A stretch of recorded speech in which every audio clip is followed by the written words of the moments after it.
हाँ भी मरियम, आज मरियम किचन में क्या बना है स्पेशल? आज मरियम किचन में अशरफ भाई हमने बनाया है जर्दा।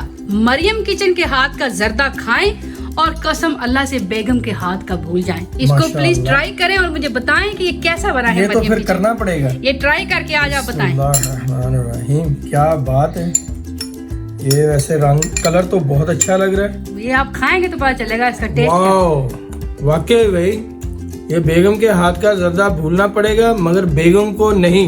नहीं, बेगम को नहीं भूलना, बेगम के हाथ का जर्दा आप पका हुआ। मरियम कमाल का जर्दा बनाया आपने। Thank you so much viewers. तो आपने देखे हैं माशाल्लाह से अशरफ भाई ने कितने से कमेंट दिए हैं और ये जर्दा वाकई में बहुत टेस्टी है। आप इसको जरूर ट्राई कीजिएगा। बिस्मिल्लाहिर्रहमानिर्रहीम, अस्सलाम वालेकुम वरहमतुल्लाहि वबरकातुहू। मरियम किचन में खुश आमदीद। उम्मीद करती हूँ कि मेरे तमाम देखने वाले व्यूअर्स अपने अपने घरों में हैरोफियत से होंगे। अल्लाह ताला से दुआ करती हूँ कि अल्लाह ताला आप सबको अपने हिफ्ज़ ईमान में रखे, दीन दुनिया आखिरत की तमाम खुशियाँ आप सबको देखनी नसीब फरमाए और अचानक आने वाली तकलीफ से, बीमारी से अल्लाह ताला आप सबकी हिफाजत फरमाए। आमीन सुम्मा आमीन। आज हम मरियम किचन में बनाएंगे जर्दा। तो जर्दा बनाने के लिए यहाँ पे आप व्यूअर देख सकते हैं कि हमने चूल्हे पे पतीली चढ़ा दी है और इसमें हमें डाले हैं 8 गिलास पानी और अब हम इसमें डालेंगे जर्दा रंग। जी बिस्मिल्लाह करें जी। तो व्यूअर्स यहाँ पे आप देख सकते हैं कि जर्दा रंग हमने पानी में ऐड कर दिया है और हमने ½ टीस्पून जो है जर्दा रंग इस पानी में डाला है। अब हम इसको कर देंगे कवर और इसको आने देंगे 2 से 3 उबाले। यहाँ पे हमने चावलों को भी भिगो के रख दिया है तकरीबन 2 घंटे पहले। और यहाँ पे हमने लिए हैं चाय वाले, रेगुलर चाय वाले कप जो होते हैं जो हम घर में आम इस्तेमाल करते हैं, ये वाले हमने चावल के लिए इस्तेमाल किए हैं। और यहाँ पे हमने चावलों को भिगो दिया है 2 घंटे पहले। यहाँ पे पानी को बहुत अच्छी तरीके से उबाल आ चुका है। अब हम इसमें डाल देंगे चावल जो हमने भिगो के रखे थे। अच्छी तरह से हम सारे इसमें ऐड कर देंगे। तो उसे हम चावलों को कर लेंगे मिक्स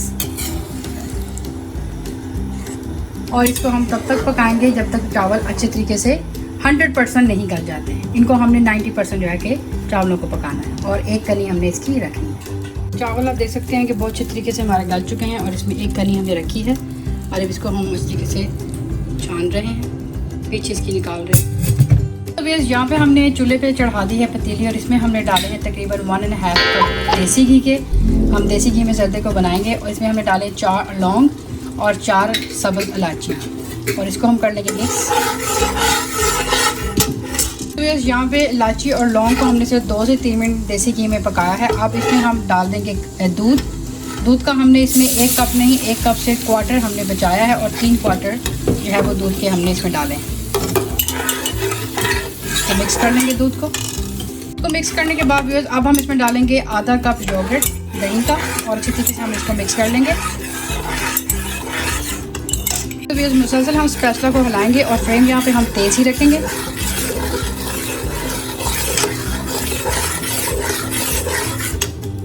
यहाँ पे आप देख सकते हैं कि दही दूध डालने के बाद इस तरह से इसकी रंगत जो है कि आ गई है, ये फुटकरियाँ बन गई हैं, लेकिन आपने बिल्कुल घबराना नहीं है, ये ऐसे ही होगा।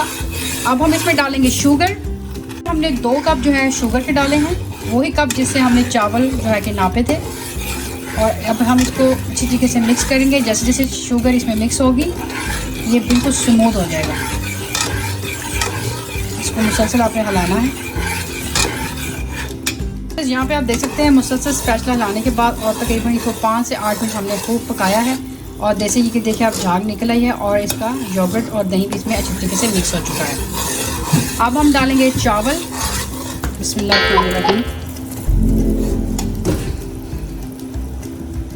चावल डालने के बाद अभी हमने इनको हिलाया नहीं है, इसके ऊपर हम डालेंगे ड्राई फ्रूट। तो यहाँ पे आप देख सकते हैं कि चावल हमने डाले हैं लेकिन अभी हमने मिक्स नहीं किए। इसके ऊपर हमें डाले हैं बादाम, पिस्ता, नारियल और टूटी फ्रूटी। ये आप अपने टेस्ट के हिसाब से ज़्यादा और कम डाल सकते हैं। अब हम इसको मिक्स करेंगे बहुत ही हल्के हाथों से।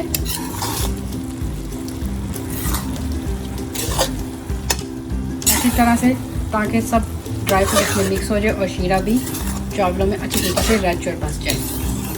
तो यहाँ पे चावलों को और ड्राई फ्रूट को हमने अच्छी तरीके से कर लिया है मिक्स हल्के हाथों से और इसको हम 4 से 5 मिनट इसी तरह मीडियम टू हाई फ्लेम पे रखेंगे ताकि जो थोड़ा बहुत पानी शीरे में है वो अच्छी तरीके से खुश्क हो जाए।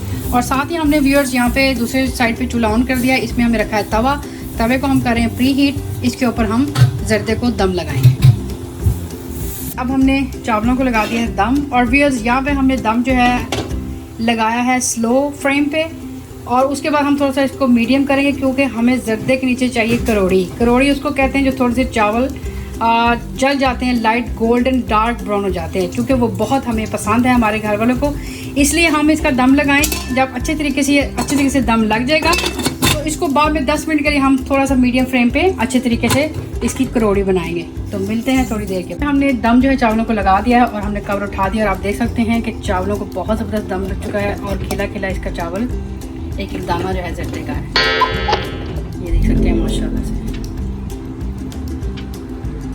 जी तो व्यूअर्स, मैं उम्मीद करती हूँ कि आज की जर्दे की रेसिपी आपको बहुत अच्छी लगी होगी, और अगर अच्छी लगी तो इसको लाइक करें और फैमिली फ्रेंड के साथ इसको शेयर करें और कमेंट बॉक्स में अपनी राय से मुझे ज़रूर आगाह करें। इसी के साथ व्यूअर्स, अपना और अपने घर वालों का बहुत ढेर सारा ख्याल रखिएगा और मरियम को भी दुआ में याद रखिएगा। इंशाल्लाह ज़िंदगी नहीं तो मिलेंगे नेक्स्ट टाइम किसी नेक्स्ट डिलीशियस रेसिपी के साथ। तब तक के लिए अल्लाह हाफिज़, अस्सलाम वालेकुम वरहमतुल्लाहि वबरकातुहू। तो अब हम जर्दे को डिश आउट कर लेते हैं और इसको हम गार्निश करेंगे मिठाई के साथ और ड्राई फ्रूट के साथ। आप चाहें तो किसी भी चीज़ के साथ इसको आप अच्छी तरीके से डेकोरेट कर सकते हैं। तो व्यूअर्स, अब हम इसको डिश आउट करके आपको दिखाते हैं।